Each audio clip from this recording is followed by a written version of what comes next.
হায় হায়, কেমন করে এলাকাবাসীদের কাছে আমি আমার মুখ দেখাবো? বিয়ে করি নাই, স্বামী নাই, কিন্তু পেটে সন্তান চলে এসেছে। হায় হায়, এলাকায় কেমনে মুখ দেখাবো? লজ্জায় পড়ে মারিয়াম আলাইহিস সালাম এলাকা থেকে চলে গেলেন। কি অবাক করে কাণ্ড!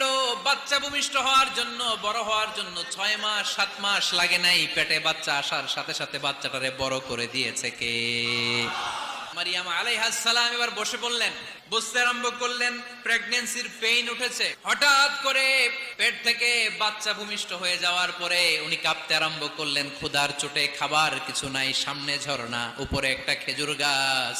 সাইয়েদনা ঈসা আলাইহিস সালামকে কোলে নিয়ে মারিয়াম আলাইহিস সালাম মনে মনে ভাবে, হায় রে, কেউ যদি একটু খেজুর পেড়ে দিত, এই ক্ষুধার মুহূর্তে আমি খেজুর খেয়ে পেটের ক্ষুধা নিবারণ করতাম।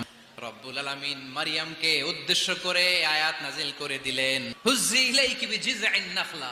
এর মানে হচ্ছে, মারিয়াম, কেউ পেড়ে দিবে না, একটু কষ্ট করে হাতটা উঁচু করে খেজুরের ডালা ধরে ঝাঁকুনি মারো, টসটসে কাঁচা পাকা খেজুর নিচের দিকে পড়বে, তারপর তুমি তুলে খাবে। সুবহানাল্লাহ পড়েন। আল্লাহ চাইলে অটোমেটিক্যালি কারামাত হিসেবে খেজুরগুলো নিচে ফেলতে পারতেন না? আল্লাহ শিক্ষা দিয়েছে, যেই পরিস্থিতিতে থাকো না কেন, তোমাকে শ্রম ব্যয় করে কষ্ট করে তোমার উপার্জন করতে হবে, রিজিকের বন্দোবস্ত করতে হবে। চিল্লায় বলেন ঠিক কিনা?